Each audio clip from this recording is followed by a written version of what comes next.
Bueno, nos visita esta noche un gran periodista mexicano, Max Aub, descendiente, nieto nada menos del grandísimo escritor español exiliado en México del mismo nombre, Max Aub. Un aplauso para Max, por favor. Gracias, gracias. Bienvenido, bienvenido. ¿Cómo estás? Gracias, Jaime. Al contrario, ahora más a gusto y más feliz. Gracias por estar aquí. Es un honor. Bueno, la primera pregunta, a ver, antes de la primera pregunta, el preludio de la primera pregunta, ¿conoces a López Obrador?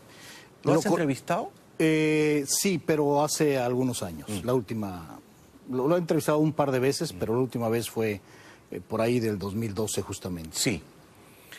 Cuando pierde con Calderón y él dice yo soy el presidente legítimo y se instala en el centro, parecía que su carrera política estaba perdida y sin embargo ahí está, ¿eh?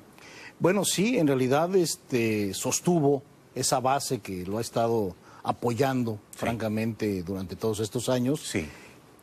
Y en combinación con los grandes errores que cometió especialmente el último gobierno, pues lo hicieron crecer como la espuma. ¿Peña Nieto se va muy impopular, Max? Totalmente. Es el presidente mexicano más impopular en la historia de México. ¿Fue tan malo? ¿Se merece ese repudio? Sí. Y no solamente él, sino todos los que lo acompañaron, y no me refiero a su gabinete. Él representa un grupo en México que es el grupo Atlacomulco.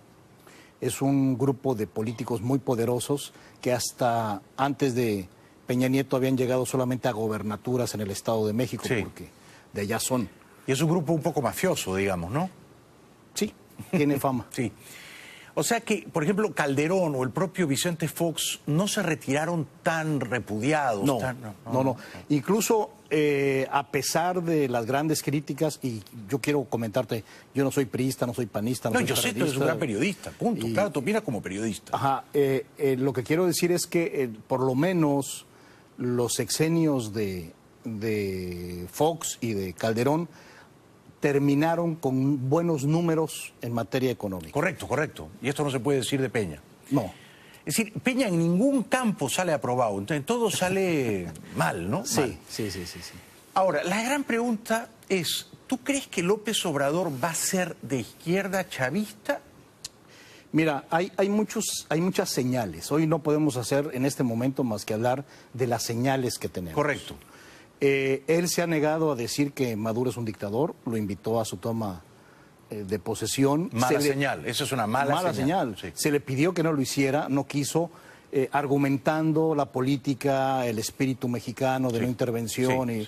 Pero eso no le quita lo que es Maduro. Y cuando lo han presionado para decir si Maduro es o no un dictador, él ha eludido la pregunta, Siempre, invariablemente.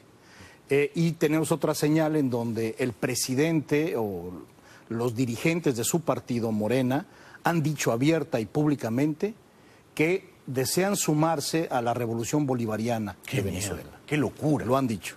¡Qué locura! Sí, totalmente. ¡Qué temeridad decir eso! Entonces, de ahí... Habría que mandarlos 3 meses a Caracas. Sí, o al paredón. Pero para que vean lo que está sufriendo el pueblo venezolano, para decir que hay que imitar eso. Creo que lo saben. Creo que su visión, no sé, es una enfermedad. O sea, ¿y qué otras señales hay? Porque estas dos señales son las dos muy malas. ¿Hay alguna que no sea tan mala o todas son medio malas? Hay dos señales que en su discurso me parecieron inesperadas completamente. Cuando habla de la no reelección y él jura y perjura que no se va a reelegir como presidente. Eso era algo inesperado. Porque si bien es cierto que se le criticaba, nadie esperaba que él lo dijera de mutis propio. Ha hecho bien en decirlo, ¿no? Claro. Es una larga tradición mexicana. Totalmente. Y si él la subvierte... No, y además él dice que la tercera transformación del país fue la Revolución Mexicana. Claro. Y la revolución nace en el sufragio efectivo, no reelección. Correcto. Por eso entonces digo, ya son muchos años de no reelección, ¿no? Claro. ¿Y qué otra cosa te sorprendió del discurso? ¿Decías dos? La otra es también esa parte en donde él promete que pues eventualmente si no cumple como él quiere que incluso le exijan los mexicanos, está dispuesto a irse. A irse. ¿No? Chávez al comienzo decía lo mismo. Totalmente. Chávez decía yo no me voy a reelegir y a la mitad de mi mandato me someto a un referéndum y si la gente está descontenta me voy. Claro. Ahora, la bolsa mexicana se ha enfriado y ha bajado, o sea, los inversionistas están muy asustados. Muy asustados. Cuando él dice, por ejemplo, porque a mí no me sonó bien esa frase y por eso la puse, Max, acá inicia un cambio de régimen político. Era lo que se refiere exactamente, es la muerte del neoliberalismo y el nacimiento de lo que él llama la separación completa de lo político y lo económico. Sí, pero que es peligrosísimo decir Ahí están. eso. Ya empezó. Eso me remite a Chávez diciendo de la Quinta República y la Cuarta República ya falleció y hiede y apesta. Y Así es. Estos fundadores de la patria me da un poco de miedo. Así es. Y ya empezó el gran problema en el que él mismo se está atorando. Ya devaluó el peso con sus declaraciones de 18 a 22 pesos. Y de 18 a 22. A 22 pesos. Es una devaluación fuerte. Sí. Claro. Y eso originado por sus declaraciones. Y el otro punto es que al cerrar la posibilidad de continuar el aeropuerto internacional, ¿verdad? Precisamente crea esa desconfianza. Exacto. Porque los grandes empresarios, comenzando por Carlos Slim, le aconsejaron que siguiera adelante con lo del aeropuerto. Claro, además no le está costando al país, claro. Es decir, al erario nacional no le está costando. Y el DF necesita un aeropuerto moderno, me parece. Por supuesto. Mira, hay un punto que muy poca gente ha mencionado y que es un parámetro de lo que es un aeropuerto internacional funcional. Un aeropuerto internacional funcional se mide mucho por la capacidad de puertas de recibimiento de aviones. Exacto, exacto. ¿No? Entonces, un aeropuerto de primer mundo tiene promedio unas 400 puertas. Ok, no El aeropuerto internacional de la Ciudad de México de hoy tiene 76. Es absurdo, claro. Y el nuevo apenas iba a tener más de 200. Tampoco iba a llegar a las 400. Ya, pero bueno, triplicaba el actual, por lo menos. Claro. No, el actual es una cosa, es un vejestorio. Totalmente. Es un aeropuerto de provincia en una megalópolis. Totalmente de acuerdo. ¿No? Así es.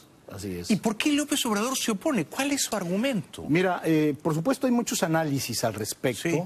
Él comienza diciendo que las licitaciones, aunque públicas, estuvieron manchadas por la corrupción.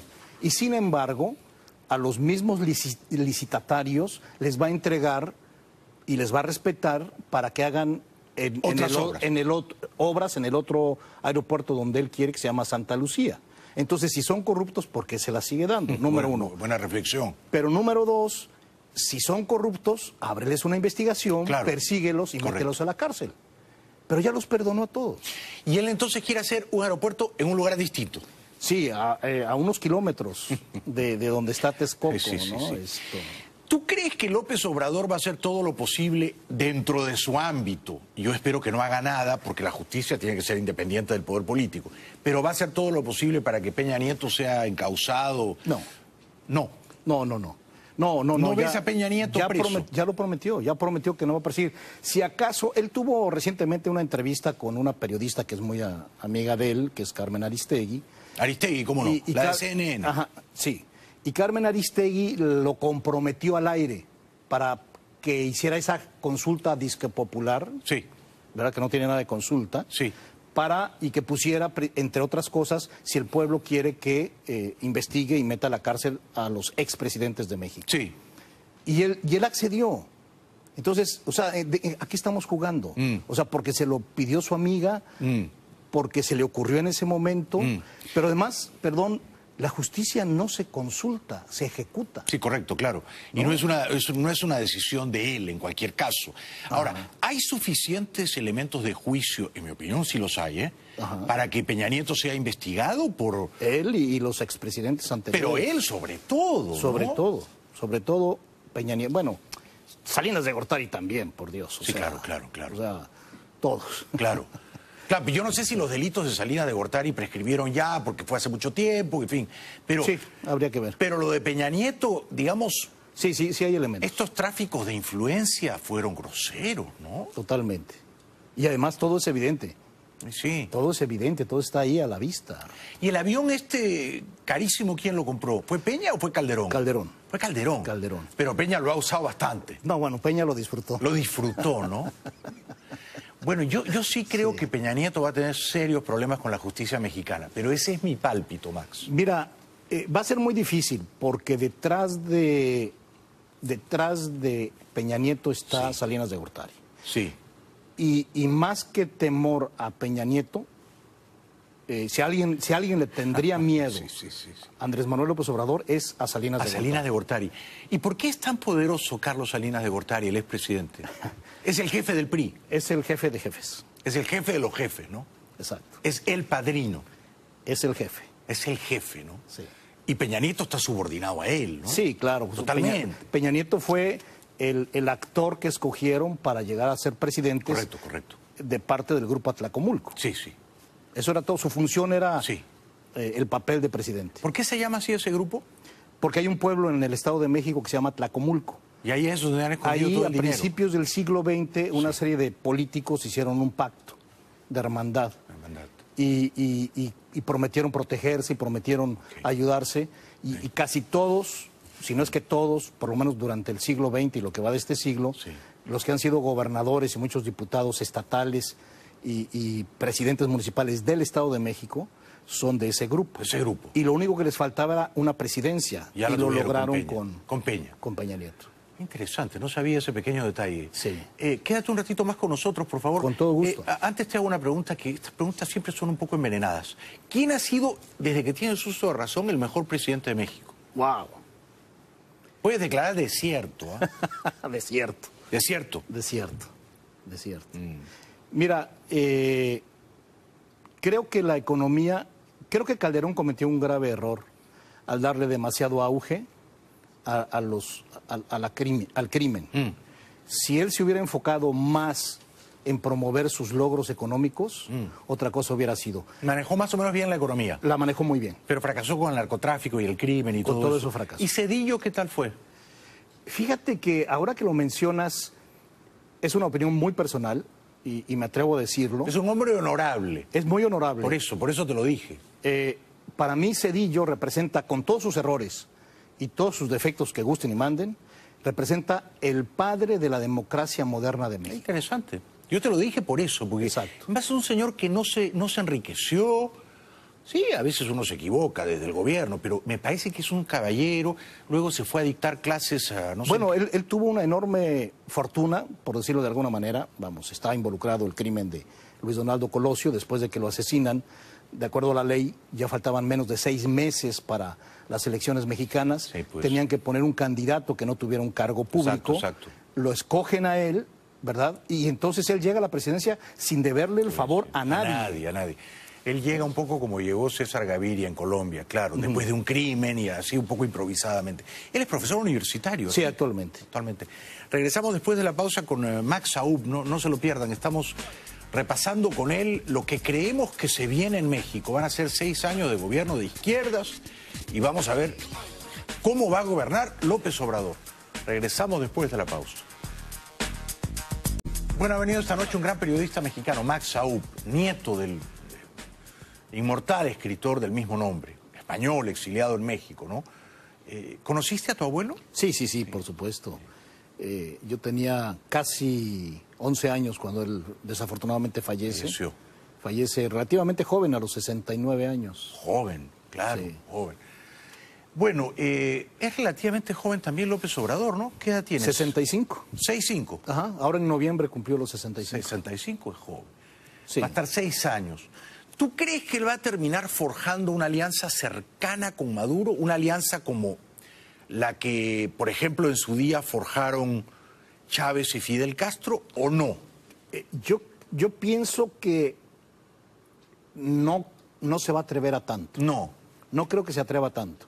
Hay muchos rumores de que podría suceder y es cuestión de darle tiempo al tiempo. Lo que sí es preocupante es que, por ejemplo, su jefe de asesores es el nieto de Lázaro Cárdenas, que fue presidente, el último izquierdista mexicano, Lázaro Cárdenas Batel. Y él, cuando Lázaro Cárdenas Batel fue gobernador de Michoacán, él trajo médicos cubanos a Michoacán. ¿Ah, sí? Y hoy, ayer o hoy, no me acuerdo, exactamente salió la noticia de que él estaba promoviendo, Lázaro Cárdenas Batel, que los médicos que se fueron de Brasil se vengan para México.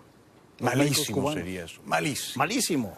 Pagándoles el sueldo como hacían Lula y Dilma a La Habana, a la dictadura. Claro, pero aquí la gran diferencia es que cuando se enteren los médicos mexicanos que está sucediendo eso, Van a salir a protestar. no, deja todo protestar, los van a agarrar a patadas Sí, en sí, México. sí, sí. O sea, No va a ocurrir entonces esto. No creo que ocasionaría un caos muy duro de enfrentar.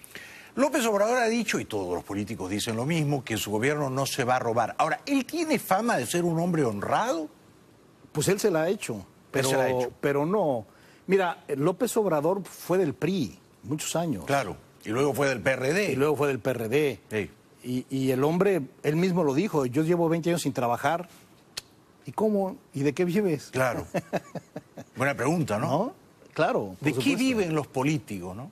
Ah, Claro, yo siempre digo que los políticos viven de sus amigos. claro.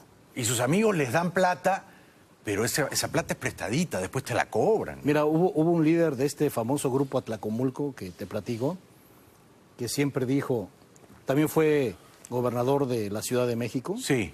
que decía, un político pobre es un pobre político. Y es verdad. Y es verdad. Es verdad, por lo menos es verdad en nuestros países. Sin dinero es bien difícil. Carlos Hank lo decía. Ok. Ahora, cuando López Obrador dice, vamos a controlar la industria petrolera, la industria de la electricidad, ¿qué quiere decir? Ya la industria petrolera es bastante controlada por el Estado mexicano. Bueno, mira...